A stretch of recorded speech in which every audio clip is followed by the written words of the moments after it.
अब इस गाथा में शुभोपयोग शुद्धोपयोग रूप धर्म का फल बतलाया जा रहा है। धर्म दो प्रकार का कहा, शुभोपयोग रूप और शुद्धोपयोग रूप। शुद्धोपयोग रूप आत्माश्रित परिणाम, शुभोपयोग रूप पंच परमेष्टि का स्मरण आदि आदि भक्ति पूजा शुभ कार्यों को करना, ये सब शुभोपयोग है। गृहस्थ श्रावक की जो भी धार्मिक दिनचर्या बनाई गई वो सब शुभोपयोगमय है। मुनिजनों का जितना भी मूलाचार है वह सब शुभोपयोगात्मक है। मुनियों का मूलाचार और गृहस्थों का श्रावकाचार।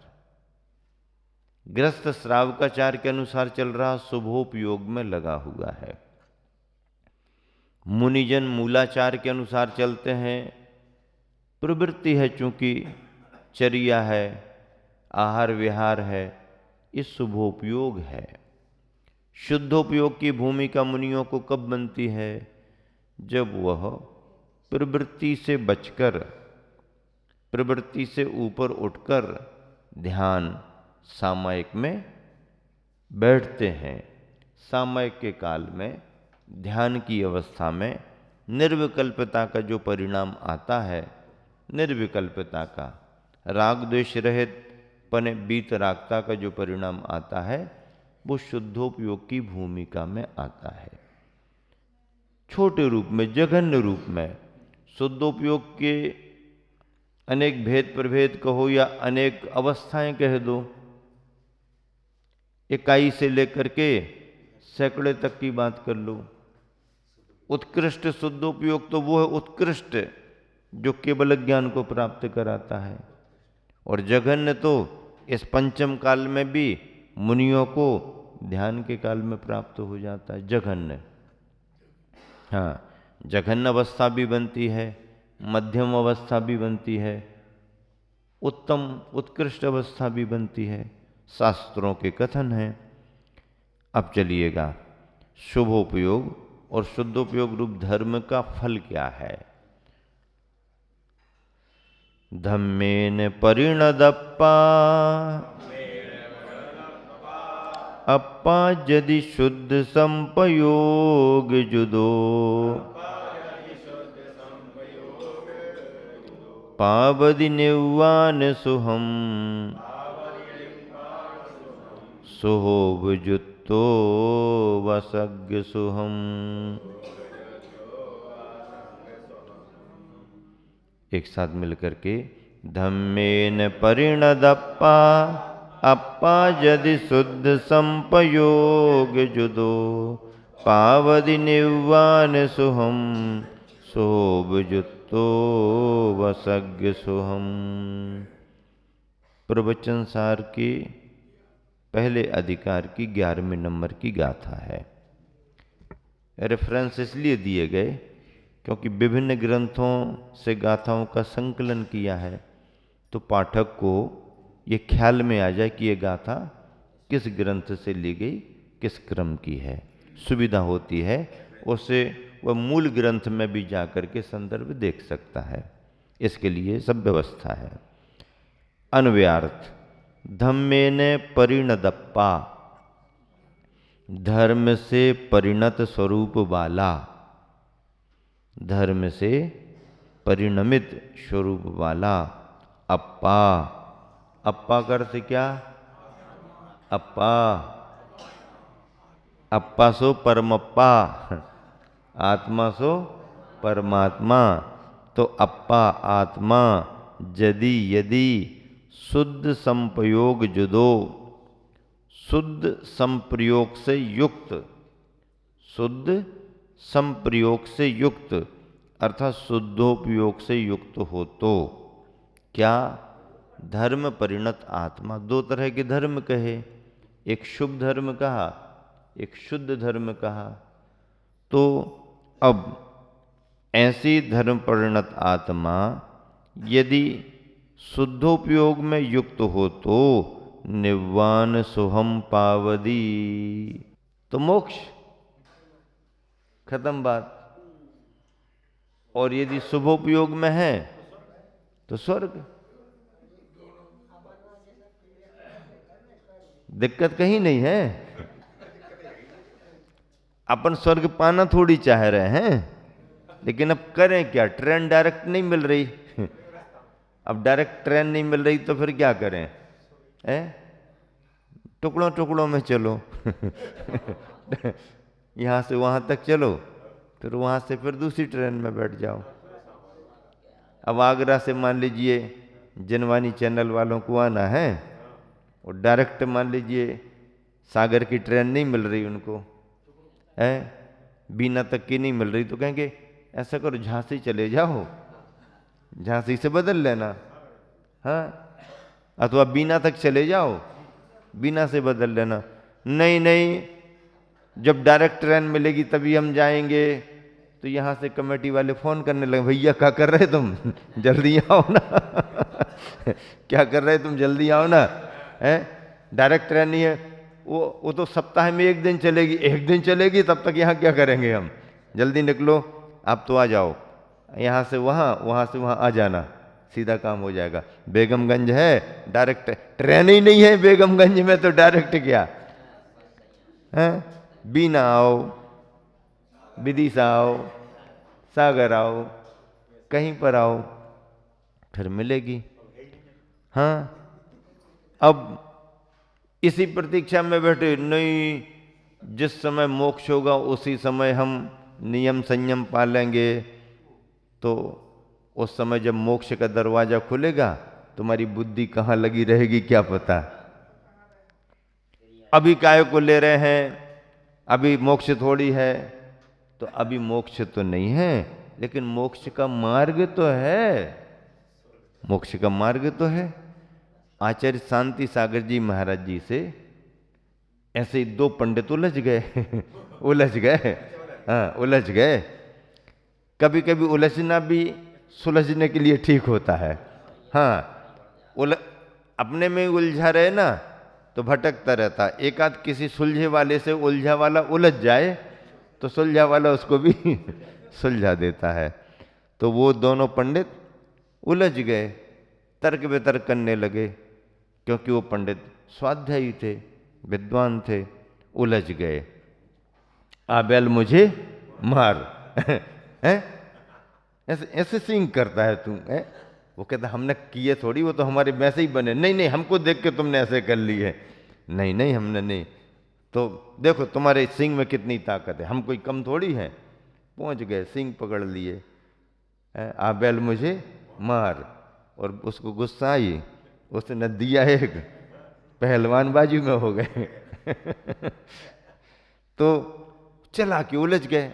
महाराज जी को क्या लेना देना, भैया तुम विद्वान हो, आशीर्वाद, तर्क वितर्क, पंचम काल है, ऐसा है वैसा है, काय को मुनि बने, क्या मिलेगा, ऐसा होगा वैसा होगा। अब प्रश्न कर दिया, महाराज आपके प्रवचनों में सुना है कि पंचम काल में मोक्ष नहीं होता। हाँ ठीक है, मोक्ष नहीं होता, तो फिर जब मोक्ष नहीं होता तो आप मुनि काय को बने। अरे ये भी कोई तर्क है क्या। हाँ, जब मोक्ष है ही नहीं तो मुनि काय को बने। और फिर जो मुनिपना तुम्हारा मोक्ष नहीं दिला रहा, तो उसका मुनिपना कैसे माने। मुनिपना तो वही है जो मोक्ष दिला दे। अब दोनों तरफ उलझा दिया। अच्छा ठीक है, हाँ इसलिए हम ही अच्छे हैं। हाँ, जब मोक्ष होगा तब देखेंगे। अब जब मोक्ष होगा तब तुम कहाँ रहोगे क्या पता, कोई रिजर्वेशन तो हुआ नहीं है कि पहुंच जाओ दिखाते हुए, ये देखो। उस समय बुद्धि तुम्हारी क्या काम करेगी क्या पता। महाराज जी ने कहा ठीक है, आपका कहना ठीक है।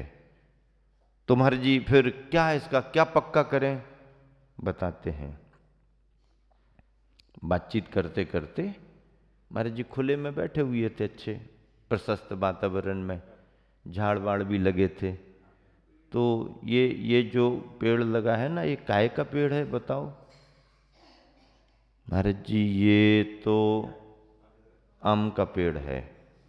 पहचानते हो तुम? हाँ पक्का पहचानते हैं, ये आम का ही पेड़ है ना, पक्के में आम का पेड़ है। आम का पेड़ है तो इसमें आम कहाँ लगे? आम के फल तो एक भी नहीं दिख रहे। हाँ आम के फल तो नहीं लगे इसमें, तो आम के फल नहीं लगे तो फिर इसको आम माने नहीं माने? अब जरा उनको ख्याल में आया, आम क्यों नहीं लगे इसमें? जब आम का पेड़ है तो आम क्यों नहीं लगे? बोलो बताओ, उत्तर दो। जब आम का पेड़ आप कह रहे हो फिर आम क्यों नहीं लगे? तो कहने लगा महाराज जी अभी पेड़ छोटा है। अच्छा छोटा है इसलिए आम नहीं लगे, ठीक है ना, पक्का? आम कब लगेंगे इसमें? महाराज जी ये पेड़ बड़ा हो जाए और मौसम आ जाए, ये पेड़ बड़ा हो जाए मौसम आ जाए, लग जाएंगे। पक्का? पक्का। इसी में लगेंगे, इसी में लगेंगे, दूसरे में तो नहीं लगेंगे। दूसरे में जैसे आम का पेड़ होते हुए भी अभी छोटा है इसलिए उसमें आम के फल नहीं लग रहे हैं, लेकिन जब कभी भी आम के फल लगेंगे इसी पेड़ में लगेंगे और कहीं नहीं लगेंगे। इसी तरह से हाँ जब कभी भी मोक्ष होगा इसी मुनि मुद्रा से होगा। आज नहीं हो रहा इसका मतलब है काल बदल गया, पंचम आ गया, अथवा ये अभी संघनन के हिसाब से पंचम काल की मुनि मुद्रा है। जब यही मुनि मुद्रा पंचम काल के साथ साथ चतुर्थ काल में ढलेगी, वज्रवृषभ नारा संघनन मिलेगा, उत्तम ध्यान होगा, तो इसी मुनि मुद्रा से ही मोक्ष मिलेगा। कपड़े वालों को मोक्ष नहीं मिलेगा। जो महाराज जी ने अच्छे से समझाया तो दोनों विद्वान पानी पानी हो गए, दोनों विद्वान पानी पानी हो गए, बहुत भाव बदल गए। पहले अपने ज्ञान का बड़ा अहंकार करते थे, मुनिचर्या को महत्व नहीं देते थे, पंचम काल है नियम संयम पलता नहीं, ऐसा वैसा बातें करते थे। जब शांति सागर जी महाराज जी आचार्य महाराज के पास बैठे तो ये उलझाने के लिए गए थे, लेकिन ये दोनों स्वयं उलझ गए। क्या उलझे तो थे लेकिन ये खुद सुलझ गए। हाँ, और वही दोनों विद्वान फिर आगे चल करके दीक्षा लेकर के मुनि बन करके एक आचार्य वीर सागर बने, एक आचार्य शिव सागर बने। ये होता है मुनियों का प्रभाव। हाँ आओ तो जरा है। हाँ ऊंट को बाहर बाहर दूर दूर लगता है कि हम बहुत ऊंचे हैं, एक बार पहाड़ के नीचे आके तो देखो। हाँ हाँ कहते हैं ना कहावत, अब आओ ऊंट पहाड़ के नीचे। अब आई समझ में? इंद्रभूति हम ही हमारे ही हम करेंगे। 500 शिष्य हमारे पास, तीनों भैया गुरुकुल चला रहे, 500 शिष्यों का। ठीक है चलाते रहो, क्या दिक्कत है।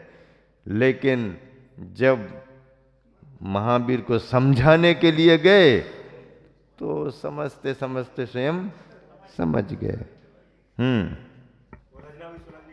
और जब समझ गए उलझना भी, हाँ सुलझे हुए से उलझना, सुलझे हुए से उलझना सुलझने के लिए होता है, और उलझे से उलझ गए तो धर्म से परिणमित स्वरूप वाला आत्मा यदि शुद्ध उपयोग में हो तो निर्वाण सुख को प्राप्त करता है, और स्वोपयोग से युक्त हो तो स्वर्ग सुख को प्राप्त करता है। बाहर धर्म से परिणत आत्मा यदि शुद्ध उपयोग से युक्त होता है तो वह अप्रतिहत शक्ति से, अप्रतिहत जिस शक्ति का प्रतिकार न हो, प्रतिहत जो शक्ति न हो, ऐसी अप्रतिहत शक्ति से अपने कार्य को संपन्न करने वाले वीतराग चार्य रूप होने से साक्षात मोक्ष सुख को प्राप्त करता है। परंतु यदि वह धर्म परिणत आत्मा जब शुभोपयोग से युक्त होता है तो अपने कार्य को पूर्ण रूप से संपन्न करने में असमर्थ सराक्षार्य, सराक्षार्य का मतलब निचली अवस्था का, प्रारंभिक अवस्था का चारित्र रूप होने से पहले तो स्वर्ग सुख को प्राप्त करता है, पश्चात परंपरा से परम समाधि के योग्य सामग्री मिलने पर मोक्ष को भी प्राप्त करता है। परम समाधि अर्थात शुद्धोपयोग, उत्कृष्ट शुद्धोपयोग की सामग्री मिलने पर मोक्ष को भी प्राप्त कर। तात्पर्य हुआ कि शुभोपयोग अथवा शुद्धोपयोग से परिणत आत्मा धर्म से संपन्न कहा जाता है। धर्मा विभूत मुनि भी सुर शौक पाता। हाँ, धर्म परिणत आत्मा के फल बतलाए गए। शुभोपयोग में है तो स्वर्ग तक ही जाएंगे, मोक्ष नहीं होगा, केवल अज्ञान नहीं होगा। शुद्धोपयोग की उत्कृष्ट अवस्था आएगी, केवल अज्ञान होगा, मोक्ष होगा।